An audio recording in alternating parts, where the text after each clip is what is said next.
good to be with you this morning. We're beginning in the area of archaeology. We'll be talking about the science, geology. Okay, getting some signals here. But we're beginning with archaeology this morning and some of the evidence from Israel. The difficulty is that there's just tons of evidence, and we got this much time to present it. So I'm going to be a little selfish and deal with some of the things that I have had something to do with and that I have a special affection for.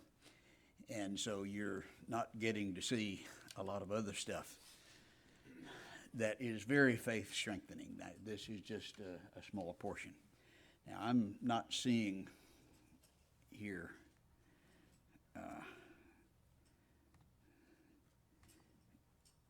okay, now I've got it.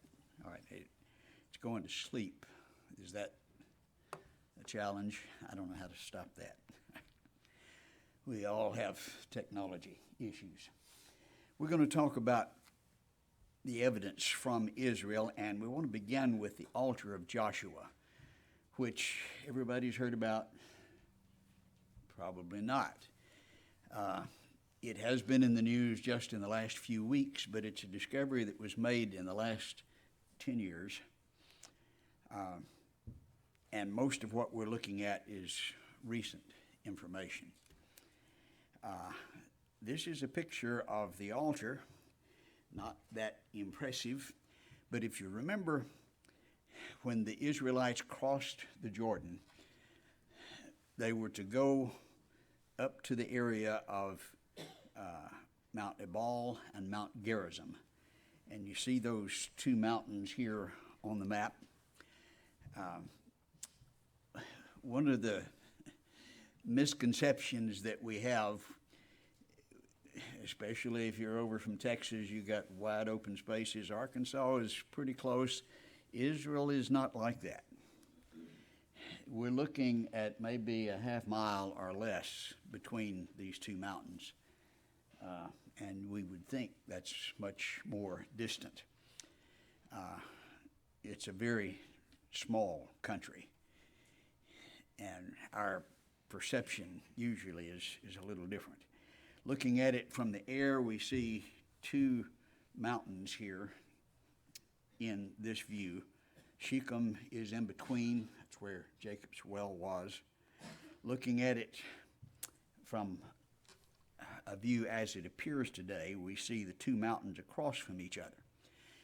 Israel was stationed, part of them on one mountain, part on the other, and he would read the law, and they would all hear it.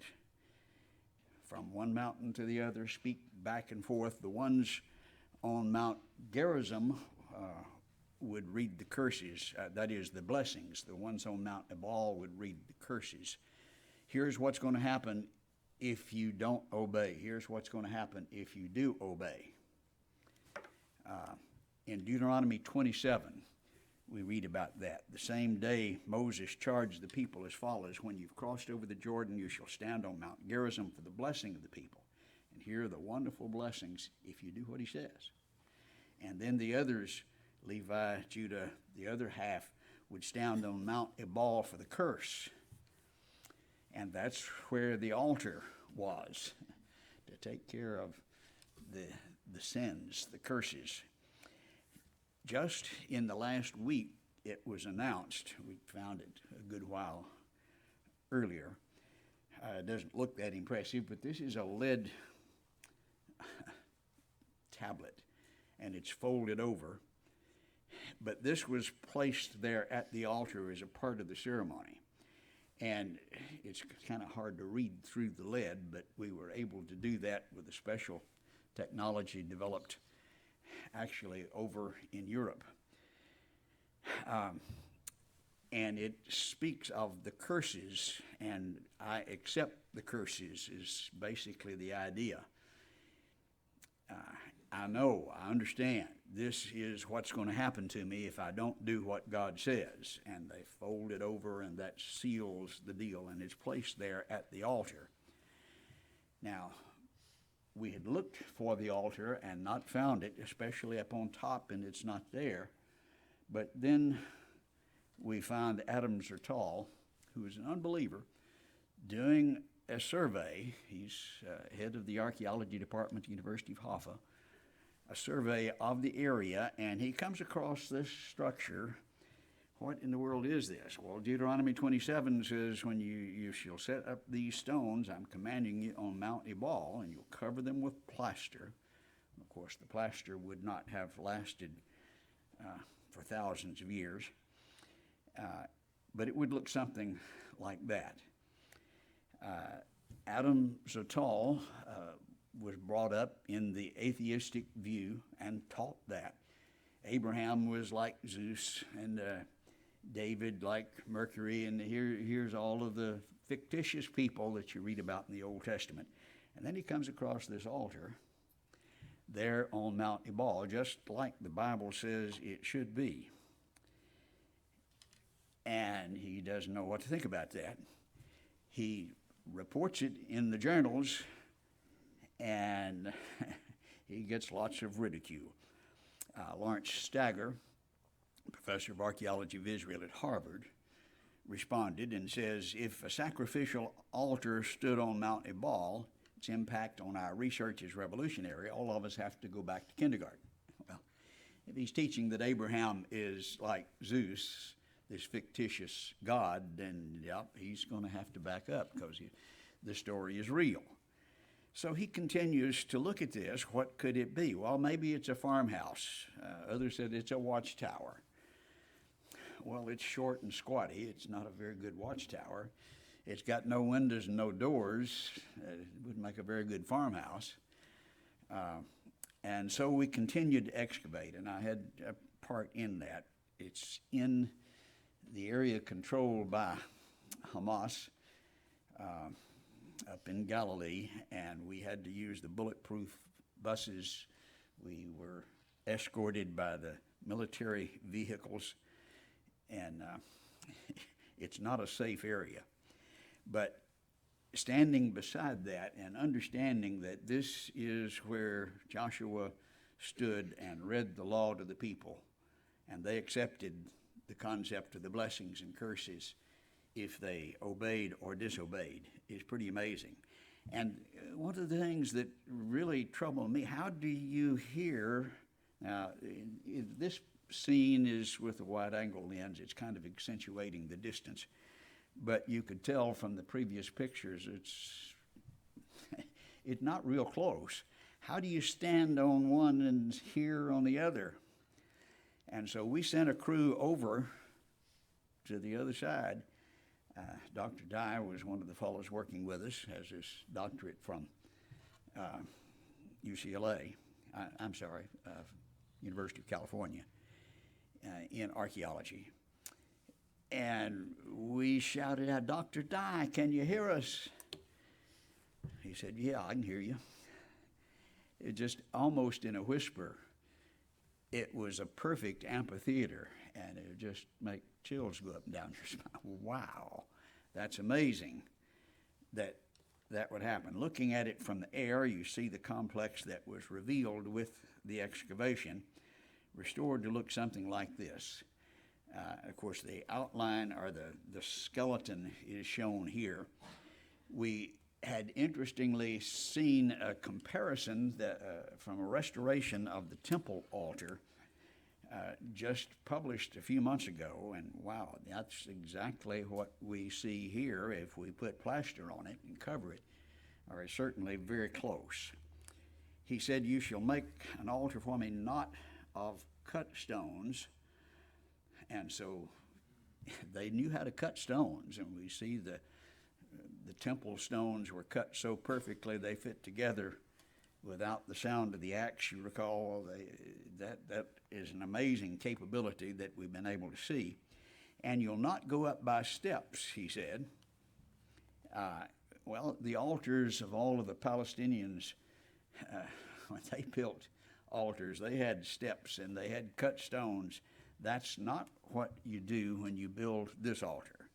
So here is the non-cut stones, no steps, and as they excavated, especially in the center of it, they found it was full of bones and ashes. The Department of Zoology there at Hebrew University examined the ash from the center. They found 942 bones from some 50 to 100 individuals. Well, if this is a Palestinian altar, you'd see maybe bears, lions, snakes, eagles. No, what they found was sheep, goats, and bulls. And of the ones they could determine from the DNA, and sometimes they could, whether or not it was a male or a female. Some of our people today can't tell when they're walking around whether they're male or female, but that's another subject. You can tell even if they're 1,000 years old, sometimes from the DNA. They were all 1-year-old males that could be determined here, just as Leviticus had determined. I'm continually losing my picture here. So, they did examine the pottery. It was dated with thermoluminescent dating to the time of the Exodus. And so when you see the altar full of bones and ashes, it's without steps, it's uncut stones, it's exactly like what God told them to do. Adam Zertal said, wow, this is precisely what the Bible says. And he published it, and he said, what happened regarding the new accumulation of facts I have cited? Almost nothing. Since the detailed reports in the many articles I've published on the excavation, silence has descended on the scholarly world. In other words, they were all ridiculing. It's a farmhouse, it's a watchtower, we have to go back to kindergarten, and then they just shut up. That's interesting. I think we can say it's time for Lawrence Stagger to go back to kindergarten. We have established that. Lawrence Stagger shut up, but Adam Zertal, who was wounded in the Six-Day War and crippled, we see here pictured, it was an honor to be able to work with him. He passed away in 2015, but he became a very devout believer and established a church there in the middle of the area controlled by Hamas. And I was able to worship with them. As far as I could tell, this was a New Testament church. He refused help that had been offered from some of the denominations. He said, no, I don't read about that in the New Testament. I just want to do what they did. And there were about 45 there that were worshiping according to the New Testament pattern right there in the middle of Galilee. As this has sunk in, and as the detailed reports have been read and reread, it has become accepted. And here is an article from the Jerusalem Post here recently, 2020. How do you ignore the intellectual volcano of Mount Ebal? Only recently have theories about Mount Ebal started to gain serious attention, even acceptance in the scholarly world. I think that's powerful evidence that converted an atheist to New Testament Christianity. Let's move to Jericho, a story that all of us know about. Joshua 6, verse 3, they were commanded to march around the city, all the men of war. You'll do so for 6 days. Blow the trumpets, and the walls will fall down. The people will shout with a great shout. The wall of the city will fall down flat. People will go every man straight ahead. Now in fact, we found there was a double wall, huge wall, as the scripture describes, and they fell down, and as they're marching around, they are able then everyone to go straight ahead. You just imagine trying to explain this to your soldiers. We're going to conquer this great city, and they listen, and we're going to shout, and that's the plan. Blow the trumpets. Do you have a plan B?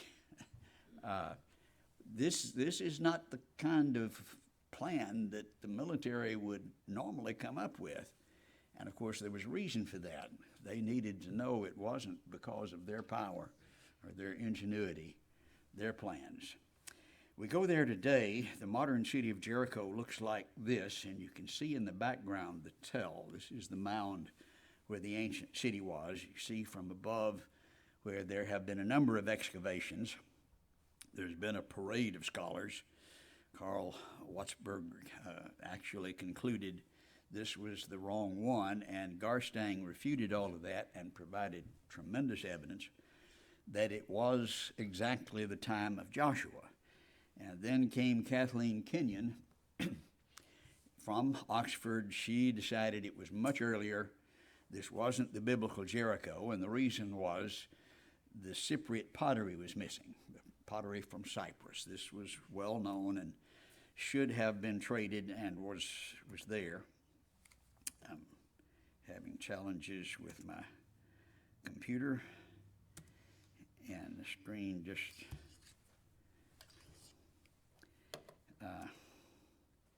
my picture has disappeared.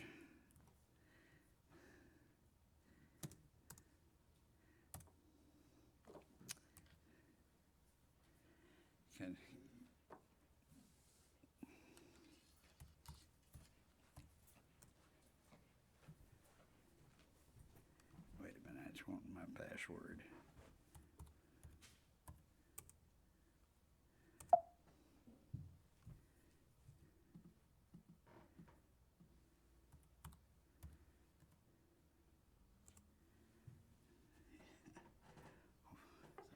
It went to sleep, and I'm trying to wake it up, I guess. Do you have Touch ID? Yep. Thank you.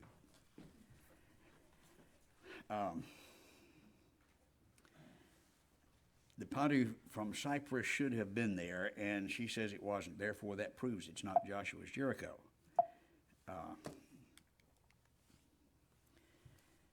She acknowledged that the bricks were heavily burnt, that everything else was as it should have been.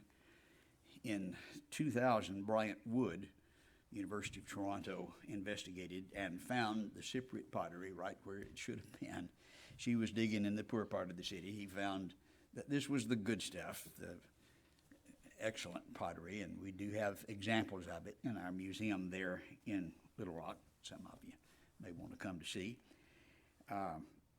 But in addition to that Cypriot pottery, which was the reason that Kathleen Kenyon said this wasn't Joshua's Jericho, now we find it, well, her reason then proves it is.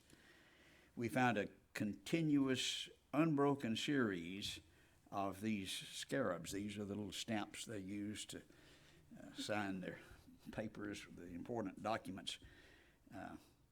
Tie the string around it, put a lump of clay on it, and press that into it.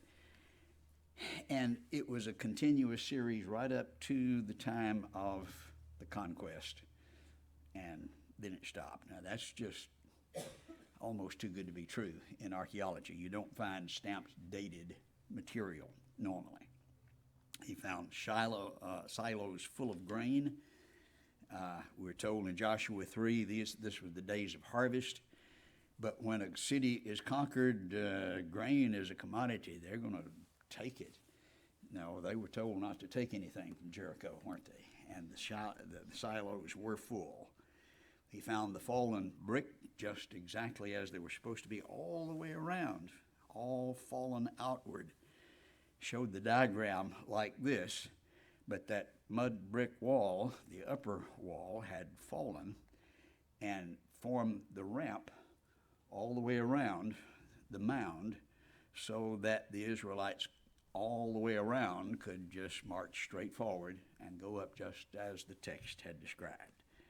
We find a few pieces of that wall and the bricks. We have some of them there in our museum. What's really interesting to me is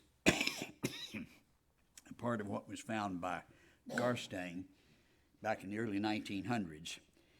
There was one portion of the north wall, a small portion, that was still standing, the mud wall up on top of the mound, and he had pictures of it. Here is a window in that mud brick wall indicating that there was a house there right at that spot in this only portion of the wall that's left. It's been restored to look something like this. You remember in Joshua 2, Rahab had told the spies, asked them to deal kindly with my father's house.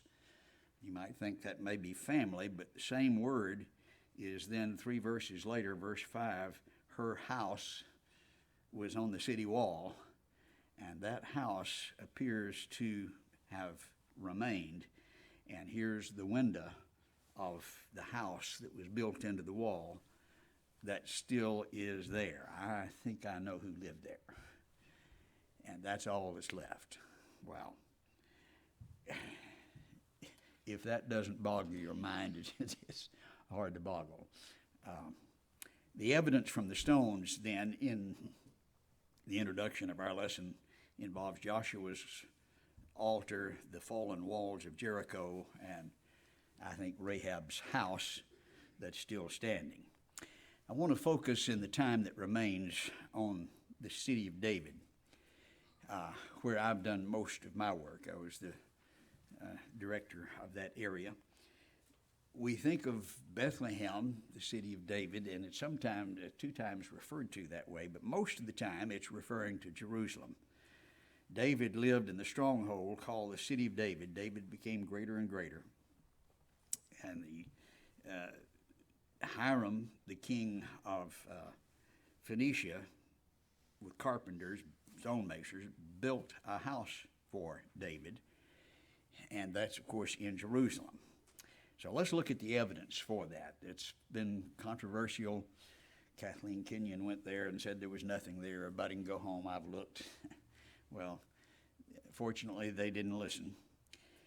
This is the area that was referred to as the city of David today. It's this kind of banana-shaped area surrounded now by the modern city. Looked, wow.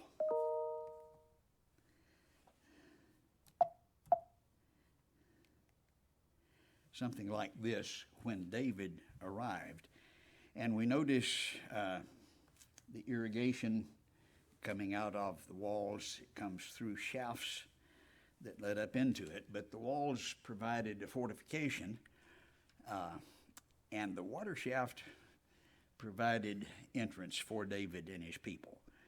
In 2 Samuel 5, David said, whoever climbs up by way of the water shaft defeats the Jebusites, he'll be chief and captain. And Joab did that. Today, you can follow his pathway, as my wife is seen doing here. They have put concrete down at the bottom, makes it a little easier to walk in, but hundreds of people do that per day as they look at the city of David today and go up through the water shaft just as was described.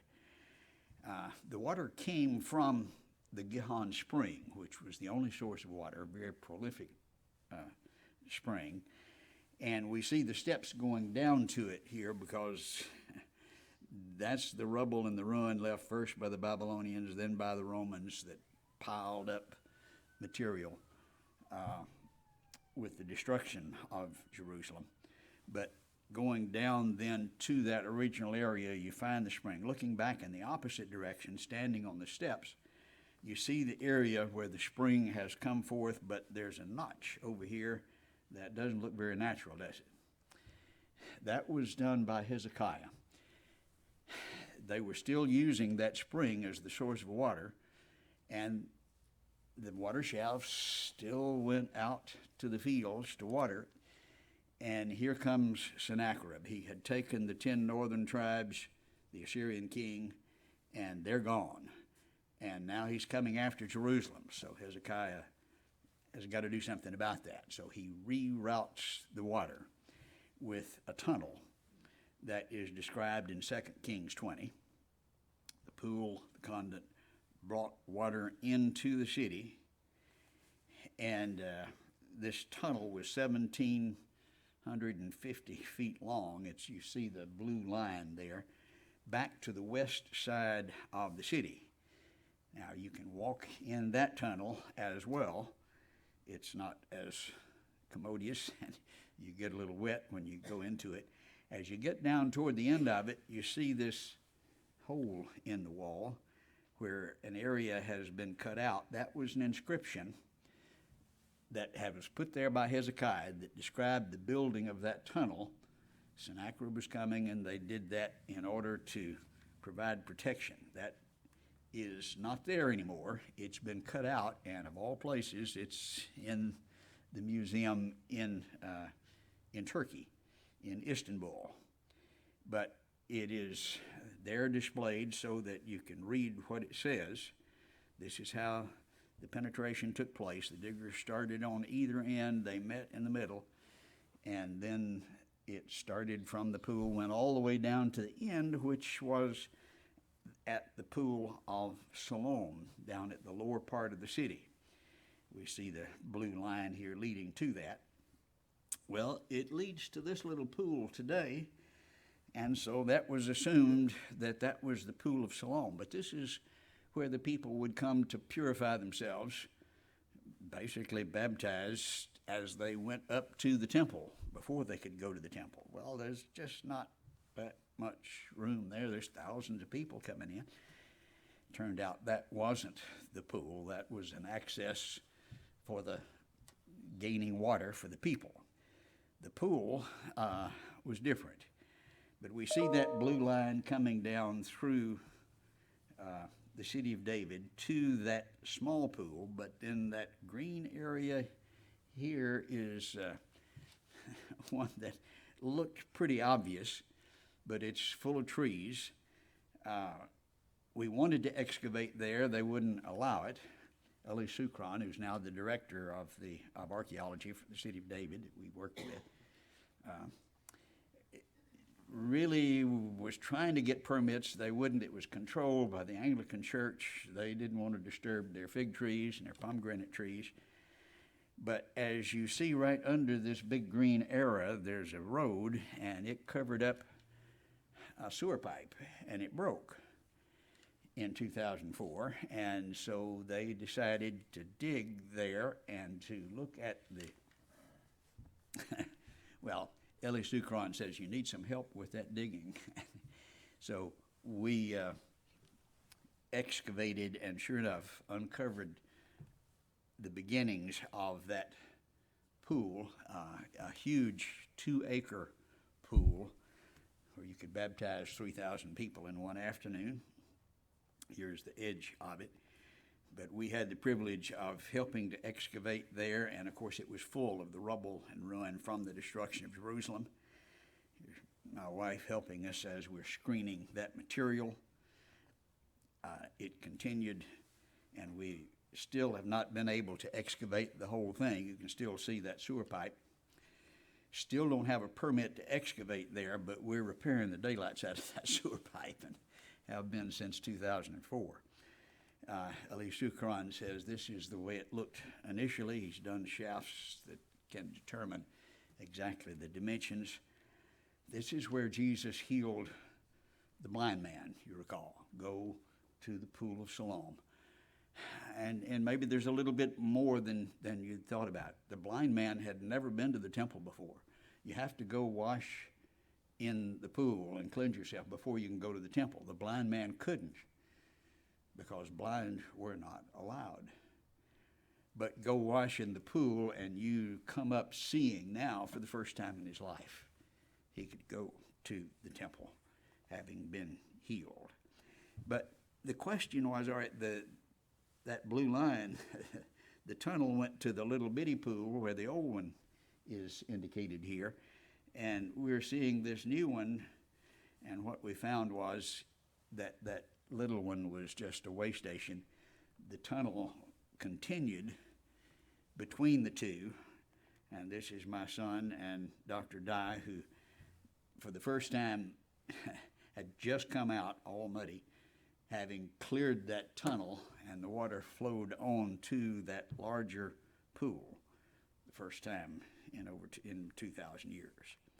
Nehemiah says he repaired the wall of the pool of Siloam in the king's garden with the steps that go down from the city of David. Well, here's steps that begin up at the temple, and they come down to the pool, and we were looking for those steps and were unable to find them. Now, the steps that we see here are the steps that surround the pool, but they're steps that come down from the city of David, from up where the temple was, the retaining wall. The arrow that you see pointing here is what was brought to my attention by the general that we see here in the striped shirt. I arrived 2007, I believe it was. He said, Don, that's Israeli for Don, and let me show you. And we'd been looking for the stairs. Where are they? For 4 years now. Looking straight ahead, we can see some, but that's going the wrong direction, over to the west. He said, come, let me show you. There had been one of the workers, we see this escarpment over here where the stairs should have been, this cliff. And he saw an area that was a little more symmetrical than it should have been. Looking, the scripture says there's stairs that go up to the temple. And so he took his sledgehammer and whammed that wall. And when he did, that portion collapsed, and there go the stairs, right through the escarpment, right on up to the temple. Wouldn't have found it without the text, but believing in that, that's where he found it. Under the stairs, there's a sewage tunnel. Josephus had described the fact that some of the Israelis were trying to escape the siege, almost 3,000 of them down in this tunnel underneath. And then the Romans found them down in that tunnel during the siege and poured boiling oil down and killed 3,000 of them. We found some of those bones, and they were carrying food pots. We've got some of the pots in our museum there in Jerusalem. Eli Sukron describes it this way. Many Jews tried to escape Jerusalem. When the Romans pursued them, they broke the flagstones, descended into the drainage canals systems, hiding there for days,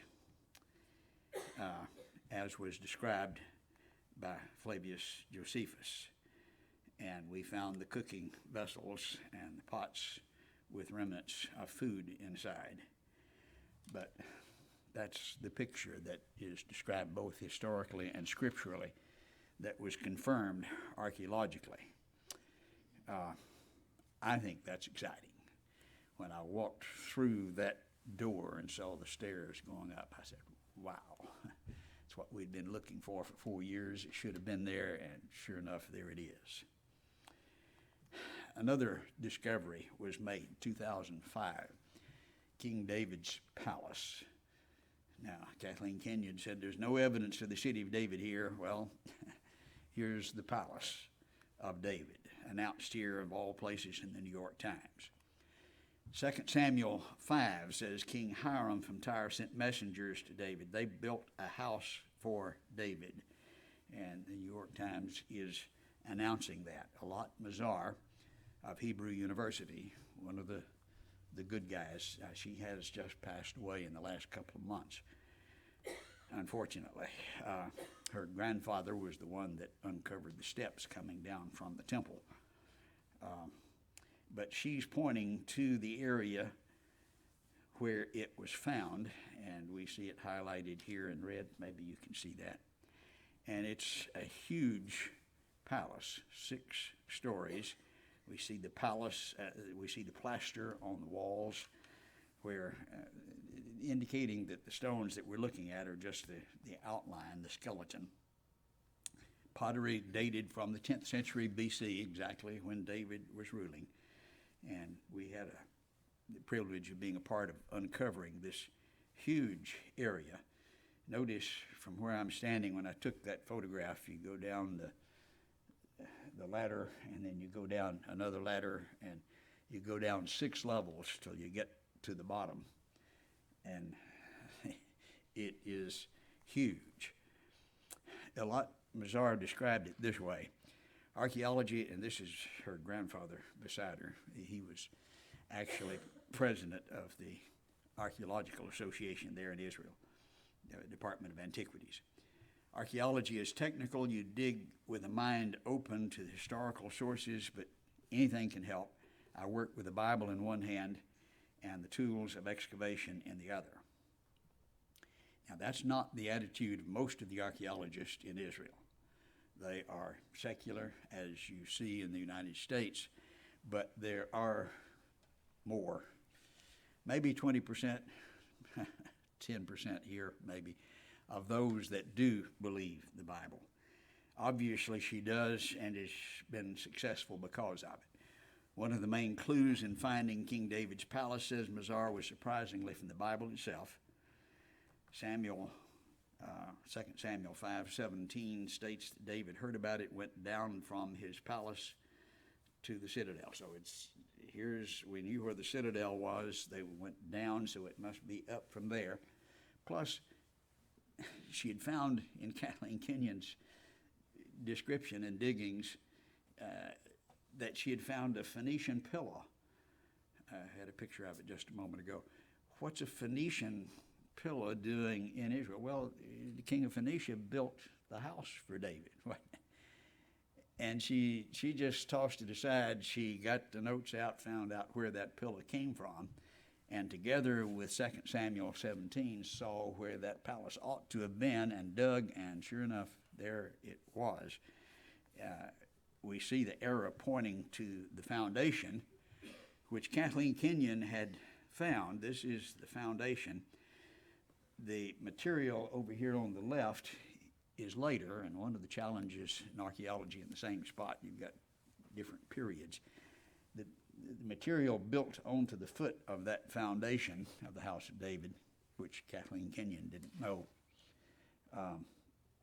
was dated to the end of the second, well, it was just before Babylon came. It was the period where you find Jeremiah conflicting with those who put him in the pit, and he's trying to tell them Babylon's coming and it's going to be destroyed. But this is the way, possibly, that it looked with David's palace with a huge foundation underneath it. At the foot is what we call the archive building that was built on the foot of that foundation that dates back to the time of the Babylonian captivity. It came in and destroyed it, burned all of the documents that were in the building, and left what are called bully. That's the clay impression from the stamp that was on the official document. They would use the seal, stamp it.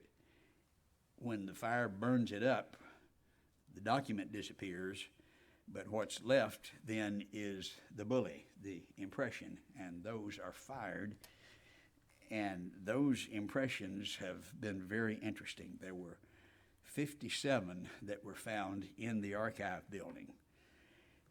Now, prior to that, several had made the comment, we haven't found official documents that would correspond with the Bible. Here was the atheist of Hebrew University, the world leading authority on Hebrew seals back in 78, said among the hundreds of Hebrew seals, seal impressions dating from the Bible times, not one of their owners can be identified with absolute certainty as a person mentioned in the Bible. 1978. Then comes Yagil Shiloh in the 80s, and he found 51 in that archive building. 26 of the 51 have biblical names. Isn't that amazing? How did that happen accidentally? And many of them have been acknowledged even by the atheist to identify Bible characters. For example, here's 1 Chronicles 9 that refers to Azariah, the son of Hilkiah, and there is his bully. He is a member of the family of high priest who officiated at the end of that first temple period, and that's the one who would have his document there, and there it is. In Jeremiah 36, we read of Jerahmeel, the king's son, and yep, there's his seal among the documents. Verse 10 says, Baruch read from the book the words of Jeremiah in the chamber of Jerahmeel. All right, we find Jerahmeel, his seal. We also find Baruch. He's the scribe of Jeremiah. In fact, this page is from Biblical Archaeology Review. Jeremiah's scribe in confidence speaks from a horde of clay bully. Jeremiah 36 said Jeremiah called Baruch, the son of Neriah. He wrote on the scroll, well, there's the seal. It says Baruch, the son of Neriah. In fact, here's an archaeology book written by somebody who doesn't believe the Bible. But this lump of clay used to close a papyrus document was sealed by none other than Baruch, the son of Uriah. A second one was found. We have two from Baruch. This one has his thumbprint on the edge. Tooth fairies don't leave thumbprints. You know, this is real. The people were real, and here is the proof of it. And it has continued to accumulate. We have developed the technique with wet sifting now that has allowed us to find even smaller and more particular items. Jeremiah 38 speaks of Gedaliah and Jucal. These were the two men who put Jeremiah in the pit. And we found their bully, their impressions, not at the archive building, but about 50 yards away and within a meter of each other. The two of them are together. Those were the ones who lowered him in. They wanted to kill him. The king stopped that, but then he was let down into the pit.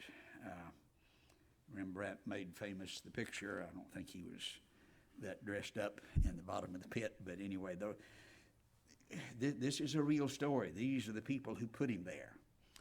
King Hezekiah, you remember, was urged to pray when Sennacherib was coming, and in the Jerusalem Post we see his seal acknowledged, the royal bully of the king.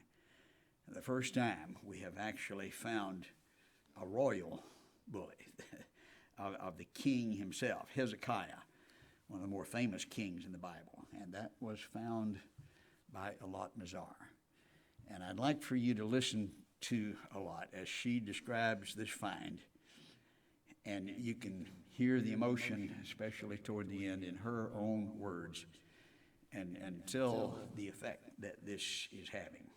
In archaeological excavations we conducted at the Ophel area, we found a most unique item, that is the private seal impression of King Hazakaya.